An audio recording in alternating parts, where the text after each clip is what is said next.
அன்பார்ந்த தொழிலாளர்களே, மாணவர்களே, உங்கள் அனைவருக்கும் வணக்கம். இன்னைக்கு ஏப்ரல் 1. ஒன்றிய மோடி அரசு தொழிலாளருக்குன்னு என்று இருந்த 44 சட்டங்களை 4ஆக திருத்தி கொண்டு வரப்பட்டு இன்றிலிருந்து அமலுக்கு வந்துச்சு. இந்த சட்டம் என்ன சொல்கிறது என்பதை பல தொழிலாளர்கள், தொழிற்சங்கங்கள் நாடு முழுவதும் கிட்டத்தட்ட 1 வருடம் மேலாகவே, கிட்டத்தட்ட 3 வருடம் மேலாகவே பல கட்ட போராட்டங்கள் நடத்தி இந்த விஷயத்தை என்னங்கிறத புரிய வச்சிருக்காங்க. குறிப்பா ஏற்கனவே இருந்த சட்டம் தொழிலாளர்களுக்கு பணி நிரந்தரம், இஎஸ்ஐ, பிஎஃப் உள்ளிட்ட பல்வேறு பணி சலுகைகள், உரிமைகள், இது எல்லாம் போராடி பெறப்பட்ட உரிமைகள். இதெல்லாம் விட 8 மணி நேர வேலை என்பது. அப்ப இப்படி எண்ணற்ற உரிமைகள் 44 சட்டங்கள் ஏற்கனவே வழங்கியது.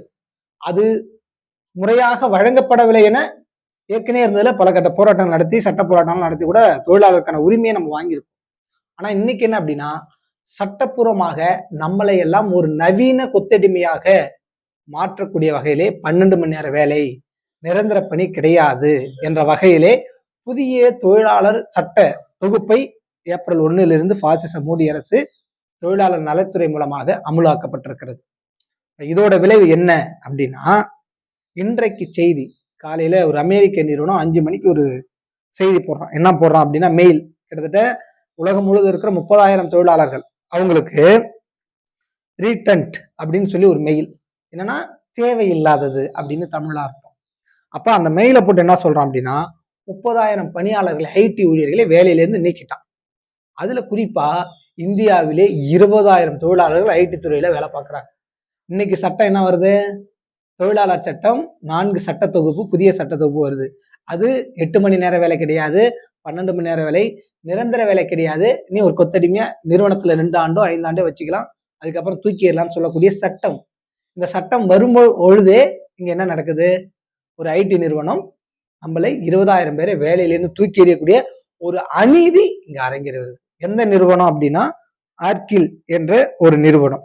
எதற்காக அவன் வேலையிலிருந்து எத்தனை ஆயிரம் பேரை நீக்கிறான் அப்படின்னா, இதற்கு முன்னதாகவே அமேசான், பிளிப்கார்ட் இப்படியான பல நிறுவனங்கள் தொழிலாளர்களை ஆயிரக்கணக்கில் ஒரே ஒரு மெயில்ல தூக்கி வெளில தள்ளி விட்டான்.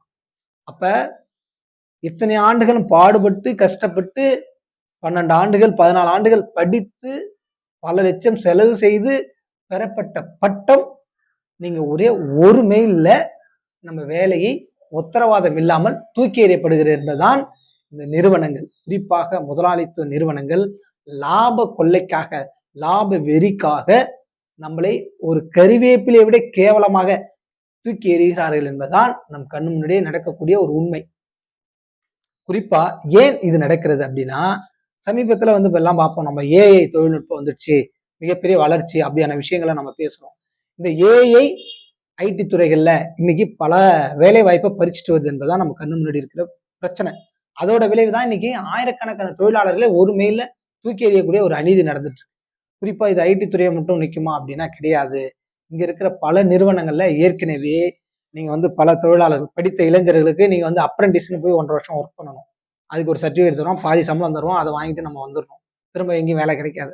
இது இல்லாம நிம்ஸ், எஃப்டி, ட்ரெயினி இப்படியான பேர்கள்ல அவங்கள்ட்ட உழைப்பு சுரண்டல். அப்ப 4 வருடம் 5 வருடம், அதுக்கப்புறம் தூக்கி எறியுது. அப்ப நீங்க ஒரு படிக்கிற வரைக்கும் படிச்சு முடிச்சுட்டு ஒரு ஆலைக்கு வேலைக்கு போனா ஒரு தொழிலாளி, அந்த தொழிலாளிக்கு ஒரு நிரந்தர வேலை இருக்கா அப்படின்னா இன்றைக்கு கேள்விக்குறியா இருக்கிறது. குறிப்பாக நிரந்தர வேலை இல்லை. உங்க அப்பா ஒரு தனியார் நிறுவனத்துல வேலை செஞ்சிருப்பாரு, கிட்டத்தட்ட அவர் 40 வருஷமோ 30 வருஷமோ ரிட்டையர்மெண்ட் ஆகி வெளியில வந்திருப்பாரு.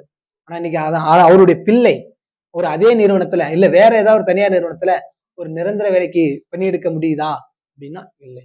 ஏனென்றால் ஒன்றிய மோடி அரசு முதலாளிகளுடைய நலனுக்காக, இங்க இருக்கிற அம்பானி அதானுடைய முதலாளிகளுடைய நலனுக்காகவும், வெளிநாடுகளில் உள்ள ஏகாதிபத்திய கார்ப்பரேட் நிறுவனங்களுடைய நலனுக்காகவும் இந்தியாவில் உள்ள தொழிலாளர் சட்ட தொகுப்பை 44 சட்டத்தை நீக்கி 4 சட்டமாக மாற்றி இருக்கிறது. இதோட விளைவுதான் ஒரு நவீன கொத்தடிமையாக நம்மளை பயன்படுத்துகிறார்கள். அப்ப பாதுகாப்பற்ற, நிச்சயமற்ற ஒரு வேலையை நம்பி இன்னைக்கு கோடிக்கணக்கான பேர் நம்ம இருக்கிறோம். ஆகையால் இந்த நிச்சயமற்ற வேலையை நம்பியும் நிரந்தரமற்ற வேலையை நம்பியும் காத்திருக்க தேவையில்லை. நமக்கான வேலை, ஒரு நிரந்தர வேலையை உருவாக்க முடியும், எல்லாருக்குமான வேலையை உருவாக்க முடியும். அதற்கு ஒரு வழி இருக்கிறது. அந்த வழி என்பது ஒரு மாபெரும் தொழிலாளர்களுடைய எழுச்சி, மக்களுடைய எழுச்சி, விவசாயிகளுடைய எழுச்சி. இப்படி ஒருங்கிணைந்த ஒரு போராட்டம் தான் இந்த பிரச்சனைக்கான தீர்வு. எல்லாருக்குமான வேலை, எல்லாருக்குமான வருமானம், எல்லாருக்குமான சமமான சம்பளம் உள்ளிட்ட எல்லா உரிமைகளும் வழங்குவதற்கு இதுதான் முன்னாடி இருக்கிற ஒரே ஒரு சொல்யூஷன்.